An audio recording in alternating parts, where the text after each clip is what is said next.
Assalamualaikum warahmatullahi wabarakatuh. Perkenalkan, nama saya Ifta Abdul Latif. Saya dari kelas 2 BPNJAS. NPM 19219191063. Di sini saya akan menerangkan tentang eh, garis umum atau penjelasan tentang penilaian status gizi. Penilaian status gizi. Apa sih itu pengertian status gizi?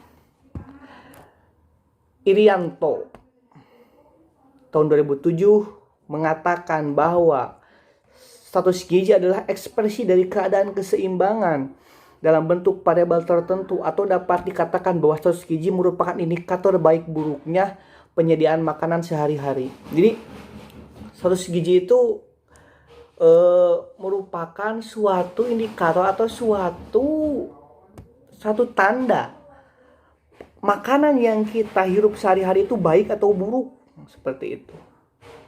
Cakrawati, Dewi, dan Mustika 2014 mengatakan bahwa status gizi adalah keadaan tubuh yang merupakan hasil akhir dari keseimbangan antara zat gizi yang masuk ke dalam tubuh dan penggunaannya. Seperti itu. Metode penilaian status gizi. Metode penilaian status gizi ada dua jenis metode, yaitu metode secara langsung dan metode secara tidak langsung.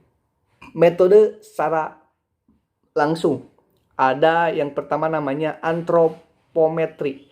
Antropometri adalah antropometri adalah pengukuran terhadap dimensi tubuh dan kompetensi tubuh.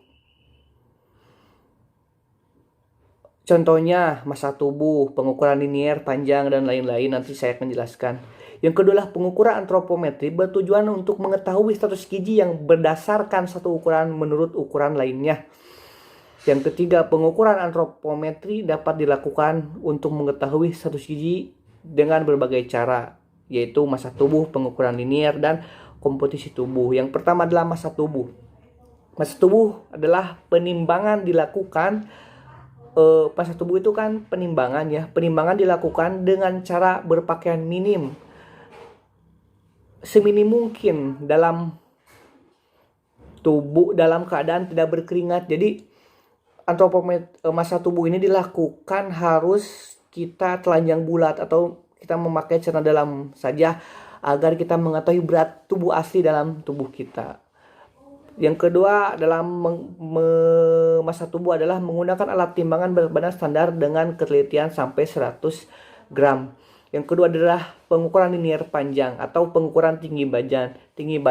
Pengukuran dilakukan dengan cara berdiri tegap tanpa sepatu dan tanpa alas apapun.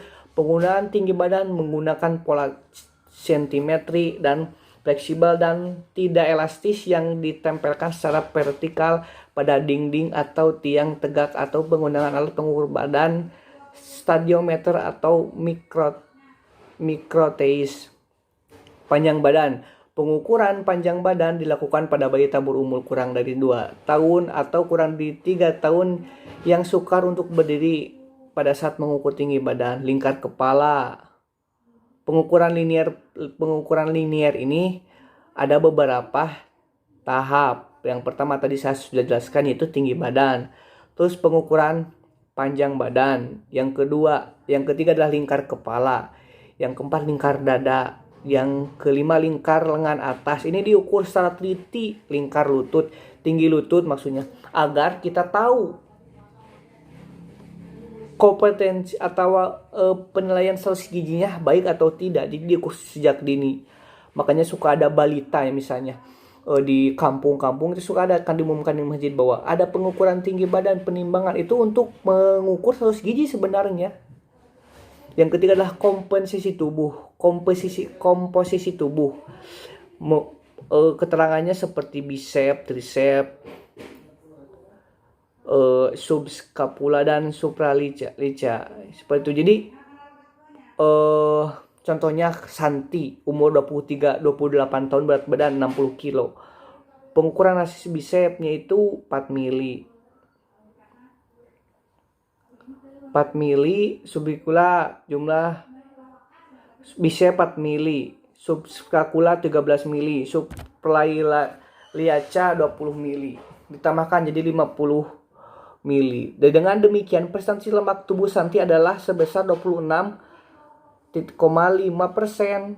Artinya lemak dalam Santi adalah 25% dikali berat badannya 60 kilo sama dengan 15,9, sehingga berat badan tanpa lemak Santi adalah 41 kilogram. Jadi lemaknya saja udah 15 kilogram seperti itu. Penilaian klinis atau pemeriksaan klinis adalah metode yang sangat penting untuk menilai status gizi masyarakat dengan menilai status jaringan epitel seperti kulit, mata, rambut, dan mukosa oral atau pada organ yang dekat dengan permukaan tubuh seperti kelenjar tiroid. Tanda-tanda kurang gizi, kurang protein, gejala klinis anak gizi buruk, contohnya maramus, terus nanti kwashiorkor, seperti itu. Yang ketiga adalah penilaian biokimia. Penilaian biokimia adalah pemeriksaan laboratorium, dilakukan melalui pemeriksaan spesimen jaringan tubuh, darah, urin, tinja, hati, dan otot yang diuji secara laboratoris untuk mengetahui kadar hemoglobin, ferritin, glukosa, dan kolesterol. Penilaian yang keempat adalah penilaian biofisik. Penilaian biofisik atau pemeriksaan biofisik adalah penentuan status gizi berdasarkan kemampuan fungsi dari jaringan, perubahan struktur dari jaringan, seperti itu. Nah, cara penilaian status gizi berdasarkan pengukuran antropometri. Satu adalah indeks massa tubuh atau IMT. Untuk mengetahui status orang dewasa berusia 18 atau lebih. Kelebihannya untuk pengukuran ini adalah pengukuran sederhana dan dilakukan dengan mudah. Dapat menentukan kelebihan dan kekurangan berat badan. Kekurangannya dari pengukuran ini adalah hanya dapat dilakukan untuk menentukan status gizi orang dewasa yang berusia 18 tahun ke atas. Tidak dapat diterapkan pada bayi, anak, remaja, ibu hamil, dan olahragawan. Tidak dapat digunakan untuk menentukan status gizi bagi orang yang menderita sakit edema, asites, dan hepatomegali. Kemudian saya akan menggunakan contoh penilaian status gizi itu seperti ini, guys. Pertama nih, di keluarga saya, Maula, kakak saya sendiri, berusia 22 tahun, memiliki tinggi badan 156 cm dengan berat badan 50 kg. Perhitungannya seperti ini, 50. Nah, ini di mana nih dapatkannya nih? Ini dari IMT, ada di tabel. Anda harus tahu, tinggal searching saja banyak. Hasilnya seperti ini. Dalam ini, dengan tinggi badan seperti ini dan berat badan seperti ini dan menghasilkan hasil seperti ini, berarti status gizi kakak saya atau Maula adalah normal. Mungkin cukup sekian presentasi dari saya. Mohon maaf bila banyak kurangnya, banyak salahnya. Bila topik berbeda. Wassalamualaikum warahmatullahi wabarakatuh.